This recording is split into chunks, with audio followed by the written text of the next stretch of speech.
우리 한번 따라해 보시겠습니다. 기적을 행하시는 주님을 체험하라. 여러분, 체험 학습이라는 말을 들어보셨지요? 체험하면서 배운다는 학습 방법으로 요즘 교육에 있어서 그 중요성이 강조되고 있습니다. 주입식 교육만으로는 미래 사회의 변화에 주체적으로 대응하는 창조적인 삶 또는 더불어 함께 살아가는 조화로운 인생이 만들어지기에 부족하다고 느끼고 있기 때문입니다. 특별히 요즘과 같이 도시화, 기계화된 사회 구조 속에서는 더욱 체험학습이 꼭 필요한 학습 과정이라고 인정받고 있습니다. 신앙 생활에서도 그렇습니다. 요즘은 기독교 신앙이 대중화, 보편화되어서 저절로 기독교인이 되는 사람들이 많아지는 시대입니다. 뿐만 아니라 모든 권위를 거부하는 포스트 모던 시대를 살고 있기에 관습이나 또는 제도화에 갇혀있는 영성으로는 세상을 이길 만한 능력 있는 신앙생활을 할 수가 없고 하나님을 체험하는 영성이 우리에게 꼭 필요한 시대가 되었다라고 말할 수 있습니다. 자, 오늘 우리가 함께 보았던 성경 본문을 보면요, 오병이어의 놀라운 기적 이후에 많은 사람들이 예수님을 자기들의 왕으로 삼겠다고 합니다. 그러자 예수님은 제자들에게 빨리 배를 타고 저 건너편 벳세다로 가라고 하시고 예수님은 산으로 기도하러 올라가셨습니다. 그런데 해가 진 저녁부터 시작해서 엄청난 태풍이 일어나기 시작합니다. 그러더니 밤 사경, 즉 새벽 3시쯤에 거의 죽을 지경으로 힘겹게 노를 젓고 있는 제자들에게 예수님이 찾아오셨습니다. 무리를 걸어서 말입니다. 그리고 제자들은 바람을 잔잔케 하시는 놀라운 기적과 자기들을 구원하시는 그 놀라운 주님의 역사를 체험하게 된 것입니다. 동일한 말씀을 기록하고 있는 내용이 마태복음 14장에 나오는데요, 거기에서의 결론은 14장 33절이 이렇게 말합니다. 함께 읽어봅니다. 시작. 배에 있는 사람들이 예수께 절하며 이르되 진실로 하나님의 아들이로소이다 하더라. 아멘. 기적을 행하시는 주님을 그들이 체험한 이후에 제자들은 예수님을 하나님의 아들이라고 고백하는 참 믿음이 되었다라는 사실을 우리에게 보여주고 있습니다. 자, 오늘 우리는 이 본문을 통해서 기적을 행하시는 주님을 체험하라 라는 제목으로 이 시대를 살고 있는 우리들에게 주시는 하나님의 3가지 은혜를 함께 나누고자 합니다. 첫째로 주님을 바르게 체험하는 것이 하나님의 뜻이라는 것입니다. 자, 하나님의 뜻은 뭐라고요? 주님을 바르게 체험하는 것입니다. 자, 오늘 본문 48절에 바람이 분다라고 나오는데요, 동일한 마태복음에는 큰 바람이라고 나오고요, 이것을 리빙 바이블에서는 게일이라고 표현했습니다. 그리고 제자들이 탄 배는 큰 어선이나 군함과 같은 배가 아니라 노를 저어가는 작은 쪽배였습니다. 어부 출신의 제자들이 강력한 태풍에서 벗어나기 위해서 열심히 노를 저었지만 역부족일 수밖에 없었습니다. 그러니까 이 상황은요, 조금 힘든 상황이 아니라 정말 목숨이 경각에 달린 듯한 절박한 상황이었다는 뜻입니다. 왜? 주님의 말씀을 따라 순종해서 주님의 명령을 순종하여 지금 배를 타고 바다를 건너가고 있는 제자들에게 이런 어려움이 닥치는 것입니까? 해답은 너무나 분명합니다. 바로 주님이 누구이신지, 주님이 어떤 분이신지를 바르게 체험하게 하기 위해서였습니다. 오늘 본문 48절로 50절 말씀을 같이 읽어봅니다. 시작. 바람이 거스름으로 제자들이 힘겹게 노젓는 것을 보시고 밤 사경쯤에 바다 위로 걸어서 그들에게 오사 지나가려고 하심에 제자들이 그가 바다 위로 걸어오심을 보고 유령인가 하여 소리 지르니 그들이 다 예수를 보고 놀람이라. 이에 예수께서 곧 그들에게 말씀하여 이르시되 안심하라, 내니 두려워하지 말라 하시고. 아멘. 자, 보십시오. 예수님 아마 기도 중에 바다 위에서 노를 젓고 태풍 가운데 거의 죽을 지경이 된 제자들의 쪽배를 보셨을 거예요. 그래서 예수님이 그들을 구하러 오시는 겁니다. 그런데 제자들은 예수님을 처음 보고 무엇이라고 생각했습니까? 유령인가 보다. 그들은 갈릴리 바다의 베테랑 어부 출신들 아닙니까? 일반적으로 여러 전설들이 있겠죠. 큰 파도가 있는 그런 바다에서 뭐 유령을 보면 다 죽는다, 뭐 그런 얘기들 있지 않겠습니까? 그러니까 그 태풍이 있는 밤바다를 걸어올 수 있는 존재는 유령밖에 없다고 생각하고 있는 제자들, 이 말은 다른 말로 무엇일까요? 제자들은 주님이 하늘과 바다를 창조하시고 그리고 그 모든 것을 주관하시는 분이라고 상상하지 않고 있다는 거예요. 지금 참 믿음 가운데 있지 않고 있었다는 것입니다. 그런데 이런 제자들이 물 위를 걸어오신 예수님을 만나고 바람과 파도를 잔잔케 하시는 예수님을 체험하고 나니까 주님은 하나님의 아들이십니다 라고 고백하는 참 믿음이 된 줄로 믿습니다. 자, 민수기 33장에 보면 성경에서 정말 중요한 사건, 즉 이스라엘 백성들이 출애굽하는 사건에 대해서 그들이 가나안 땅에 이르기까지의 거쳐갔던 경로를 아주 상세하게 기록하고 있습니다. 이 경로는요, 애굽에서 나와서 가나안 땅에 가기까지의 경로는 이스라엘 백성들이 자의로 스스로 정한 것이 아니었습니다. 하나님께서 일방적으로 인도하신 경로였고, 그리고 구름기둥, 불기둥으로 그들을 이끌어 가신 경로였었습니다. 여러분, 이집트, 애굽에서 무려 400년 이상이나 노예 생활, 종생활하던 이스라엘 백성들을 하나님이 친히 해방시켜 주셨잖아요. 그리고 그들에게 적과 꿀이는 가나안 땅이라는 약속의 땅을 향해 가게 하시는데, 그래서 하나님이 인도하시는 경로라고 한다면 우리는 어떤 생각합니까? 여러분은 모르겠지만 저는 그런 생각했어요. 그 경로는 정말 꽃이 막 만발해 있고 계곡에 물이 흐르고 새들이 노래 부르고, 그래서 400년 넘게 노예 생활했던 그들의 마음을 위로해주고 달래주고 풀어주고 뭐 이런 것 저는 혼자 생각해 봤었습니다. 그런데 여러분 아시겠지만 하나님은 전혀 아니오시다 했어요. 오히려 길도 없는 홍해 앞, 여러분 앞에는 약 20마일이나 폭이 되는 홍해가 가로막혀 있고, 좌우로는 사람이 오르기 어려운 기암 절벽에 놓여 있고, 뒤로는 애굽의 전차부대, 그들을 그렇게 괴롭혔던 악몽과 같은 바로왕과 전차부대가 그들을 죽이겠다고 쫓아오는 그런 상황이었습니다. 하나님께서 그 다음으로 인도하신 곳은 또 광야였습니다. 그곳은 불행하게도 풀 한 포기조차도 제대로 자라날 수 없는 장소였습니다. 그래도 아무리 노예 생활해도 애굽에서는요, 누워서 잘 집도 있었고요, 웬만큼 먹을 것도 있었는데 이놈의 광야는 정말 아무것도 없는 곳이 광야였습니다. 그러니까 하나님의 종, 그들의 지도자 모세를 원망하기까지 하지 않았습니까? 자, 하나님께서 분명히 택하시고 역사하고 계신 이스라엘 백성들을 친히 인도하신 곳은 왜 이렇게 문제투성입니까? 하나님의 능력에 문제가 있는 것입니까? 아니면 우리 하나님은요, 우리가 편한 꼴을 못 보시는 분이십니까? 우리 그런 거 아니라는 거 잘 알죠. 오히려 우리 하나님은 이스라엘 백성들을 진정으로 사랑하시기 때문에 그들에게 가나안 땅보다도 더 중요한, 약속의 땅 가나안 땅보다도 더 중요한 하나님이 누구이신지, 하나님이 어떤 분이신지, 하나님의 능력이 어떤 것인지 정확하게 바르게 가르쳐주기 위함인 줄로 믿습니다. 오늘도 마찬가지라는 거죠. 혹시 여러분 이 자리에 2부 예배 나오신 분 가운데 우리들의 가정 또는 직장과 사업, 우리의 삶 속에서 혹시 제자들의 탐배와 같은 큰 태풍의 위기 가운데 있는 분은 없습니까? 우리의 이민 생활이 이스라엘 백성들이 맞닥뜨린 광야의 길과 같이 고난과 시련 속에 있는 분은 아니겠습니까? 분명히 내가 하나님 말씀을 순종하여 살아간다고 하는데 왜 내게는 이런 시련이 다가오고 고난이 그치지 않는가를 혹시 생각하고 있는 분은 아니겠습니까? 그러나 여러분 분명하게 믿으셔야 합니다. 고난과 시련이 오히려 하나님의 기적을 체험할 수 있는 기회가 될 수 있다는 사실을 믿으시기 바랍니다. 그래서 그 고난과 시련보다 더 큰 하나님, 나를 더 사랑하신 하나님, 나와 함께 하신 하나님이 어떤 분이고 누구이고 어떻게 우리가 신앙생활을 할 수 있는지를 체험할 수 있는 더 놀라운 하나님의 섭리와 계획이 있음을 믿게 되시기를 주의 이름으로 축원합니다. 그럼 두 번째로 주님을 바르게 체험하려면 어떻게 합니까? 반드시입니다.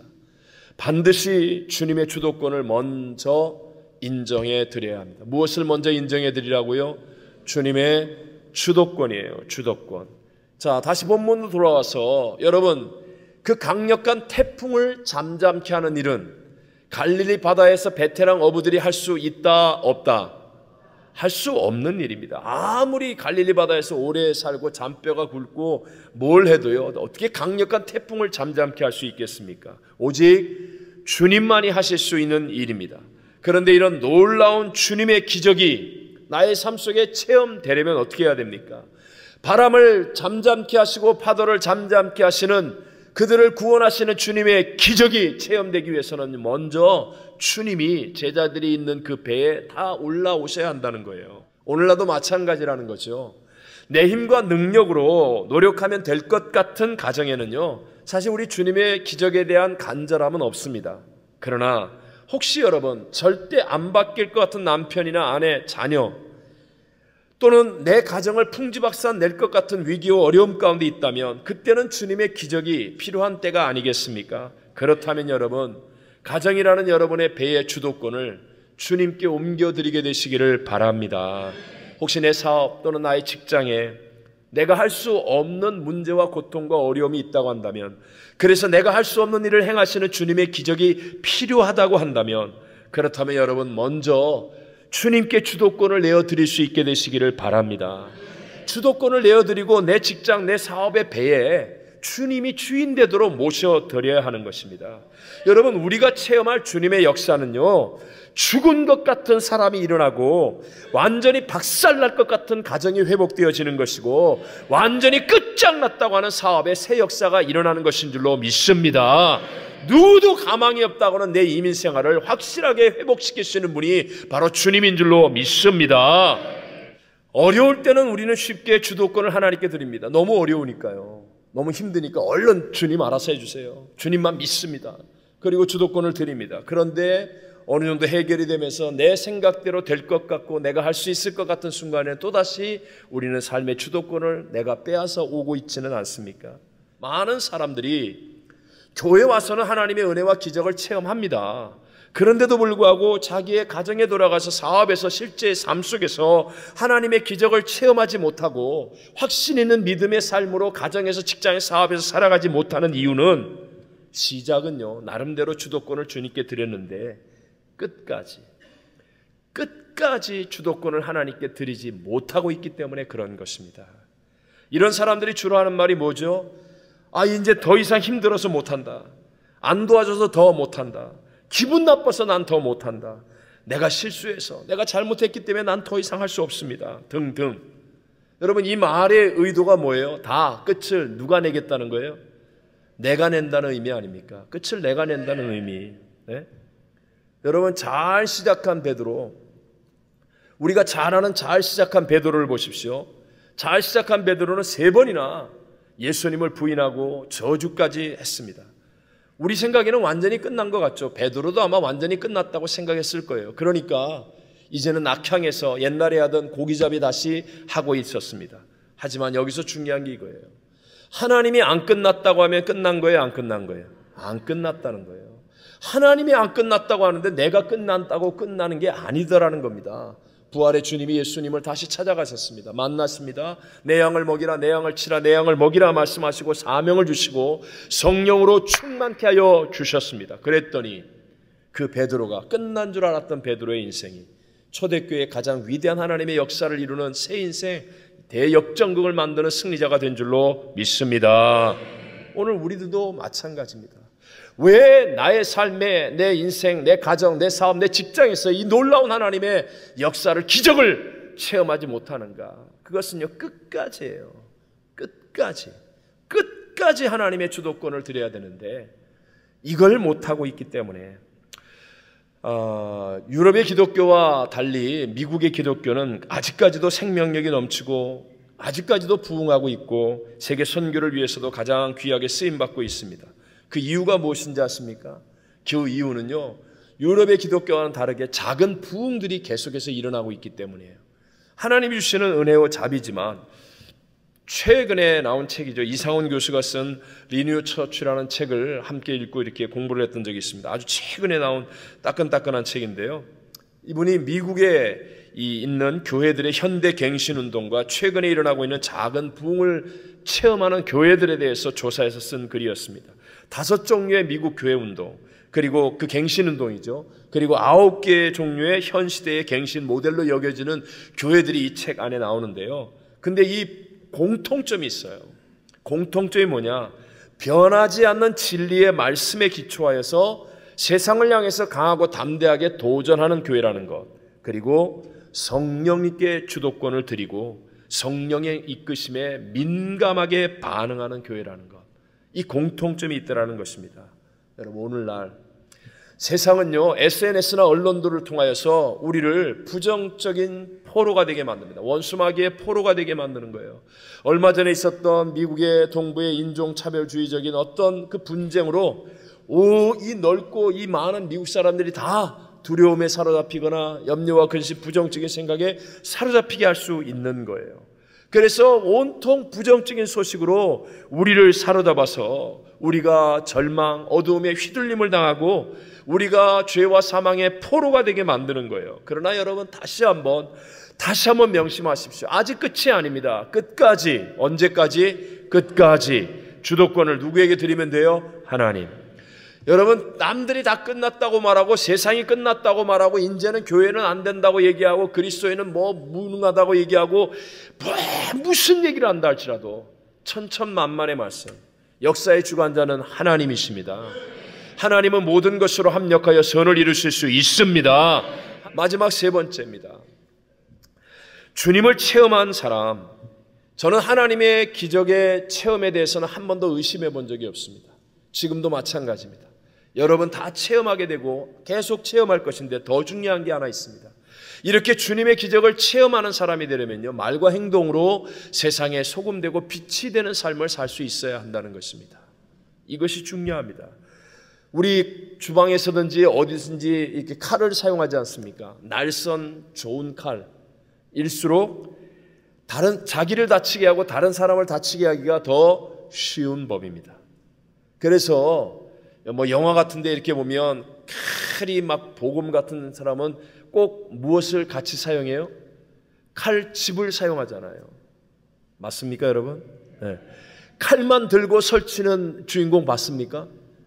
다 칼집 안에다 칼을 다 가둬두고 있잖아요. 칼집. 네.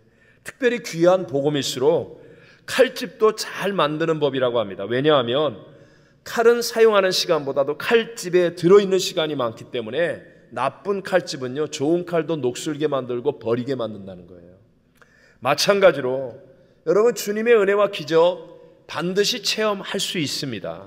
체험합니다. 하나님 말씀을 따라가면 누구든지 체험하게 됩니다. 그런데 그 소중한 것을 내가 잘 담을 수 있는 좋은 칼집이 준비되어 있어야 한다는 거예요. 내 인생이 하나님 앞에서 복음과 같이 되려면 칼집이 준비된 사람이 되어져야 한다는 것입니다. 특별히 내 안에 정말 체험적인 믿음이 담기는 것, 이거 정말 중요해요. 그렇지만 그 체험의 믿음을 담고 있는 칼집인 내 말과 행동도 중요하다는 사실을 잊어서는 안 되는 것입니다. 우리 최근에 사회적인 논란이 되는 육군 대장의 갑질 논란, 참 안타까운 얘기예요. 평생을 그렇게 아름답게 살았던 분을 한순간에 그렇게 바보 만드는 게 정말 난 잘 모르겠습니다. 그러나 어쨌든 갑질 논란, 대한항공의 땅콩 회항 사건 아시죠? 네? 뭐 그런 일들 참 많잖아요. 가맹점에 대한 본사의 갑질 사건, 백화점의 고급 백화점의 아주 고액 고객이 알바생 이 주차 요원에 그냥 무릎을 꿇려놓고 사람 다 보는 데서 행패를 부리는 일들, 이런 거 뿐입니까? 지금 미국의 인종차별주의적인 어떤 분쟁들, 소위 힘이 있고 특별하다는 사람들, 그런 사람들의 미숙하고 잘못된 말과 행동이 개개인과 그리고 공동체에 얼마나 큰 고통과 손실을 가져다 주냐는 말입니다. 예? 마찬가지로 오늘 기독교가 왜 이렇게 지탄을 받습니까? 소위 은혜 받았다는 사람들의 예의 없는 이상한 말, 싸구려 행동, 은혜 받았다고 내가 능력 있다고, 그런데 상식보다도 못한 말과 행동으로 세상의 상식을 알고 있는 사람들에게도 우리가 지탄을 받는 그런 대상이 되어져 버린다면 어떻게 하나님의 영광을 나타낼 수가 있겠습니까? 실력이 뛰어날수록 겸손해야 그 가치가 찬란하게 빛나게 되는 것입니다. 내가 정말 하나님의 기적을 체험하는 사람이 되기를 원한다면 여러분 꼭 그렇게 되셔야 하고 되실 줄로 믿습니다. 그렇다면 여러분, 한마디의 말에도 무게를 담기 위해서 먼저 침묵할 줄 아는 습관도 갖게 되시기를 바랍니다. 전쟁하기에 앞서 자신의 자리를 돌아볼 줄 아는 자기 통제의 능력, 절제의 능력을 가져야 되고, 그리고 정말 예수님처럼 온유와 겸손을 흉내내서라도 그렇게 살아가려고 훈련할 수 있는 노력, 그럴 때 여러분, 우리의 삶 속에 하나님의 기적이 체험되는 은혜가 끊어지지 아니하고 우리의 가정, 직장, 사업, 우리의 이민생활, 우리의 모든 삶의 순간순간 속에 하나님과 동행하는 축복이 계속하여 나타나게 될 줄로 믿습니다. 제가 마지막으로 이분에 대한 이야기를 하고 설교를 마치려고 해요. 2012년 미국 델라웨어 밸리 올해의 엔지니어 상을 수상한 분이에요. 그리고 건축가 최고의 명예이자 또 미국의 건축 정책을 사실상 결정하는 국립건축과학원 National Institute of Building Science, NIBS, 여기에 이사로 활동하는 굉장히 특별한 우리 성공한 분이죠. 주차 빌딩 전문 회사, 건축 회사, 주차 빌딩을 전문적으로 건축하는 회사예요. 그 유명한 플로리다의 그 유명한 체육관 주차장 다 이분이 짓고 했대요. 하여튼 지금 현재 필라델피아에 있는 미국 젊은이들이 가장 일하고 싶어하는 직장의 1위로 꼽힌 그런 팀 하스라고 하는 회사의 CEO입니다. 하형록 씨예요. 이분이 쓴 책이 있습니다. 성경대로 비즈니스하기. 그리고 제목이 저 P31이에요. 저게 잠언 31장을 상징하는 말입니다. 잠언 31장으로 최고의 회사를 경영하다라는 부제를 달고 있는 책. 그 책에 나온 이야기를 제가 하고 마치려고 합니다. 이 하영록 씨는요, 초등학교 6학년까지 목회자인 부모님을 따라서 부산 한센병 환자촌에서 살았습니다. 그러다가 그 안에서 살았어요. 한센병자가 아니고요, 아버지가 거기서 목회를 했기 때문에 부모님과 함께. 그러다 선교사님의 도움으로 미국으로 이민을 오게 됐고요, 펜실바니아 대학에서 건축을 공부한 후에 주차 빌딩 건축 설교회사 워커사라는 곳에 입사를 해서 29살의 중력에 오르는 정말 일사천리로 승승장구하던 사람이었습니다. 근데 갑자기 심장병으로 쓰러졌어요.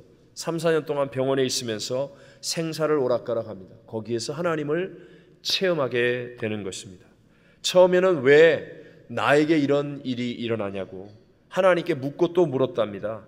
어느 날 성령께서 오히려 이 고난이 내 인생의 최고의 축복이구나 하는 깨달음이 다가오더라는 거예요. 깨달음.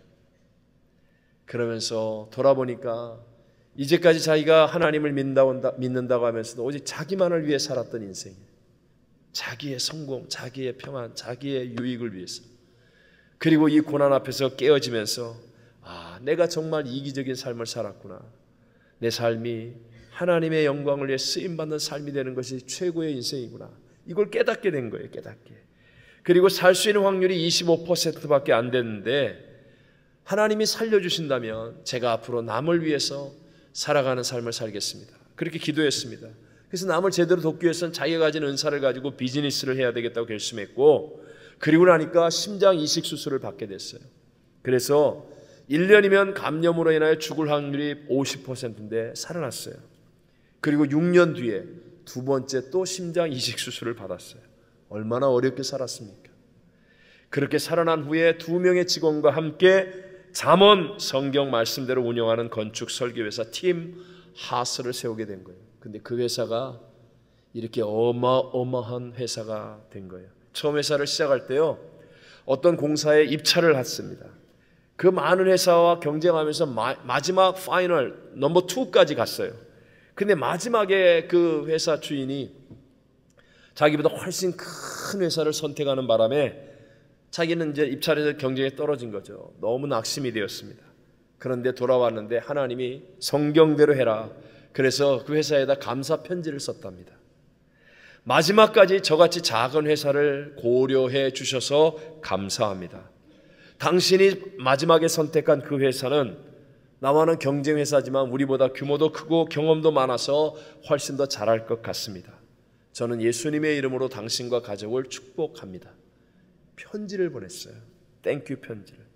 근데 그로부터 딱 1년 후에 더 큰 규모의 공사인데 관심이 있냐고 그 사장한테 전화가 왔어요. 그래서 관심이 있어서 입찰에 응할 테니까 요구하는 사항을 서류로 보내주세요. 그랬더니 그쪽에서 말하기를 이건 입찰이 아니고 공개 입찰이 아니고 그냥 당신에게 주려고 하는 사업입니다. 그래서 어떻게 이렇게 큰 공사를 입찰도 하지 않고 어떻게 나한테 주냐고 물었더니 1년 전에 당신의 감사 편지를 받는 순간에 알았다는 거예요. 그리고 1년 내내 후회했답니다. 당신 같은 사람이 운영하는 회사라면 앞으로 내 회사 일은 꼭 당신에게 맡기겠다라고 생각했고요. 1년이 지나서 이런 어마어마한 큰 공사가 있어서 당신에게 이 일을 맡기는 것입니다. 이건 실제 얘기입니다. 그래서 팀 하우스라는 회사가 성경적 경영으로 그렇게 성공한 회사가 되었어요. 문제는요, 이 회사는요 어마어마하게 도네이션을 하고 모든 직원들이 봉사활동을 나가서 그리고 사랑으로 어려운 일들을 감당하는 것으로 더 유명하다는 것입니다. 여러분, 믿음은요 다른 말로 얘기하면 다름입니다. 믿음은 뭐라고요? 다름. 세상과 다른 게 믿음이에요. 그래서 우리 안에 갈등이 생기는 것이고 싸움이 생기는 거예요. 세상과 같으면 왜 싸울 일이 있습니까?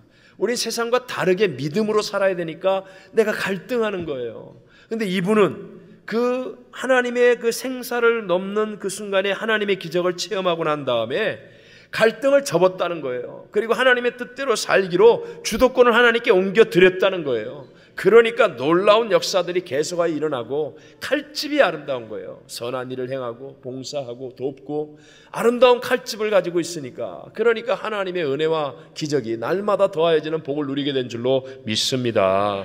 은혜 받은 기업가라면 여러분 하청업체의 제품값 자꾸 뒤로 미루지 말고 일찍 결제해 주시기를 바랍니다. 어려울 때 여러분 직원들 해고 안 시키기 위해서 좀 노력하고 여러분 애쓰게 되시기를 바랍니다. 직장인이라면 여러분 일하는 직장에 남들보다 5분 10분 먼저 가서 커피도 좀 타주고 친절하게 섬기고 먼저 아픔과 즐거움을 함께 나눌 수 있는 직장인이 되시기를 바랍니다. 우리 서로 다 힘든 이민 생활을 하는데 오직 내 권리, 내 지분, 내 자리, 내 입장 이런 것만 주장하는 그리스도인이 되지 말고 우리 정말 하나님의 기적을 믿는다면 받은 은혜를 따라서 내가 먼저 섬기고 희생하겠다는 그런 삶이 되는 기쁨이 여러분에게 넘쳐나게 되시기를 바랍니다. 주님은 살아계시고요. 말씀을 따라서 주님을 바르게 체험하는 것이 하나님의 뜻입니다. 주님을 바르게 체험하려면 반드시예요. 주님의 주도권을 먼저 인정하고 끝까지 인정해야 됩니다. 오늘날 세상은 예수님의 기적을 체험한 우리의 삶을 보고 과연 예수님은 하나님의 아들이라고 인정할 수 있는 역사가 일어나야 합니다. 주일 예배드리고 하나님의 은혜와 기적을 체험한 저와 여러분의 월요일부터의 삶을 세상이 바라보면서 과연 집사님을 바라보니까 예수님은 하나님의 아들인 것이 확실합니다. 과연 권사님을 바라보니까, 장로님을 바라보니까, 우리 성도님을 바라보니까, 아니 당신 교회 나가는 당신을 바라보니까 정말 예수님은 하나님의 아들인 것이 확실한 것 같습니다. 이런 역사가 우리의 삶 속에도 일어나게 되시기를 주의 이름으로 축원합니다.